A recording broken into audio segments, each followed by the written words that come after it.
true to the art. His subject matter basically consisted of Charlie Brown, and I forgot the girl's name, who always pulls the football away from Charlie Brown whenever he's thinking he's actually about to kick the football. I actually find this piece pretty amusing. The colors are pretty nice. They're pretty vibrant, but they have a dull feel to them at the same time, which seems to kind of be done on purpose to mimic the Charlie Brown style.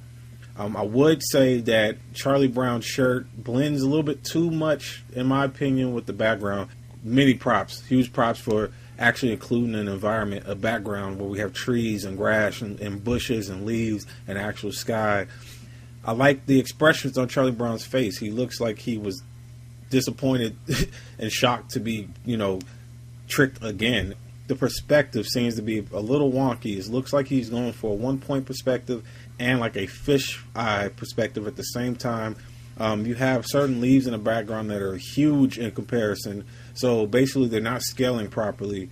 The tree in the lower left seems like it shouldn't be there, at least in that way. It just seems like it was put there incorrectly, which is also messing up the perspective.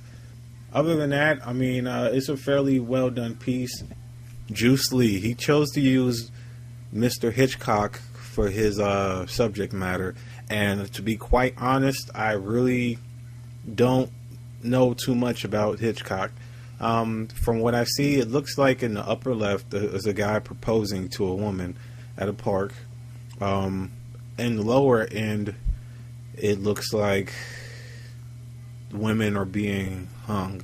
I guess they're in wedding gowns. So if I had to take a guess, he marries women and kills them. And maybe he's doing this for play. I'm not too sure, but I guess that's the only weakness in this right now, for the most part, that I could tell, is the subject matter. I'm not too familiar with it, and I kind of don't understand it. The illustration is done quite well. I like how he pulled off the black and whites, and for the most part, your eyes seem to direct towards the women at first, honestly, because he used so much white. But immediately, it's a tie between the face of Mr. Hitchcock and the women. So I don't know which one he was really trying to draw us to. The grays are done well. We can tell what is what without any of the values coming too close to one another. But art-wise, I would say is better than Drew's piece, but it's just not as clear, in my opinion. Robert Summers. For this theme, he chose to use knee-high Kylon as the subject matter, which is very, very unique. It looks like Tolley, if I remember his name correctly, is being killed by the elephant character. I don't know these characters. I'm not understanding the point, like what it has to do with the theme. The art is very, very knee-high Kylon. You can really tell that he at least studied his subject matter. Everybody's there, they laughing. You got the very bright colors that they use. So I don't know if basically mimicking the style down that far is actually a good thing or not, but at least he pulls it off. I don't know. It's hard for me to judge this one. It's really stylized in that way where you kind of really can't knock the art because it's so stylized that if there's anything wrong with it, you can argue that that's just the style. But I would say that everything is crisp and clear. I could tell that everybody's laughing at Tolley. Heather Burnside. Okay, looking at this piece off top, to be 100% honest, I have no idea what is going on. She has a very stylized look to her art as well, which is cool. It's fine. Nothing wrong with that. I just have no idea what is going on. Like, do I look in the upper left and read from left and diagonally down? Do I just kind of scan all over the page, or what? That's the biggest problem, is clarity, composition, value, because towards the middle of the image, it's just a clump of browns and reds. The values aren't there to separate the characters. I would definitely just say work on the composition, try to match the theme better, and try not to use as many characters on the screen. Max Burlingame. Alright, his piece is a little gross. We all know that, but if you get past that shock value straight onto the art, we'll see that he has a very, very unique style. It's very comical. It gives me a feeling of back in the Ren and Stimpy days. Everybody, everything is extremely exaggerated. The expressions are there, so it's pretty easy to read without much thought, which I really think that makes this piece work. Decent paneling. The pacing is pretty well.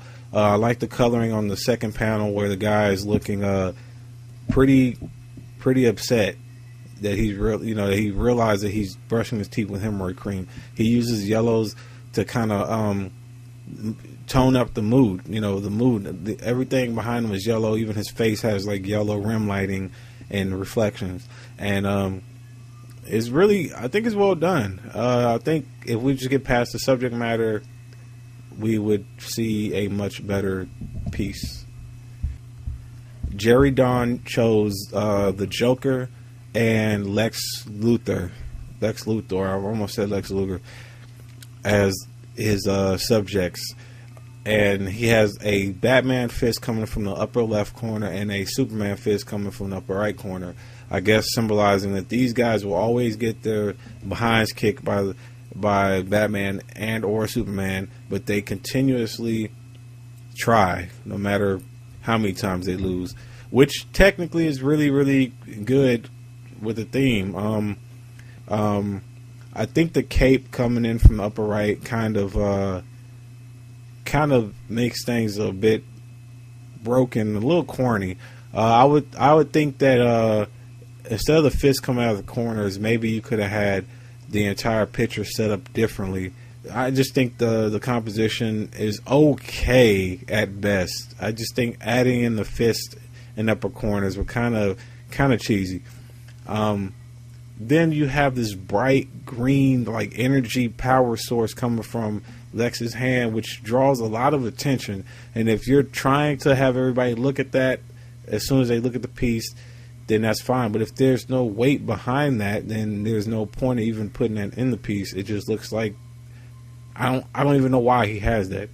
Of course, Joker has the bang bang gun. I guess that's somewhat appropriate, but then again, at the same time, he draws a lot of attention to that with the high yellows. In general, I would say the piece is okay.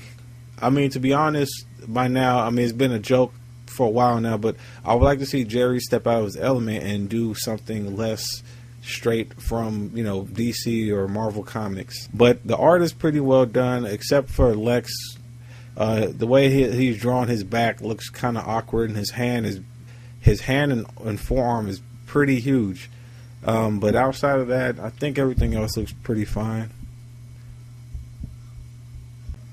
Carolyn Powell, she chose the subject matter of a guy being stranded on an island, surrounded by mermaids, I guess playing ball with that ball that looks like from Castaway, I think, if that's the movie with Tom Hanks, which is actually a pretty funny touch.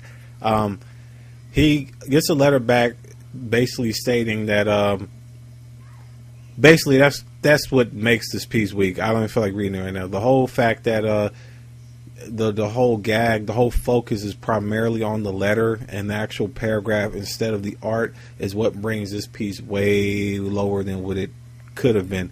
Otherwise, the art is well done. I like the colors. I like the fact that there's mermaids that look like they're just having a good time. I honestly wouldn't know why he would even want to be rescued from this island, to be honest. I mean, it looks like paradise to me. He has... His clothes are dirty, torn. The mermaids are pretty, beautiful. They look like they're in good health. It's an overall nicely done piece. Again, the weakest thing is being that paragraph.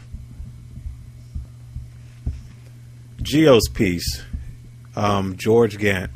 He has a Cubs player on his knees in disappointment.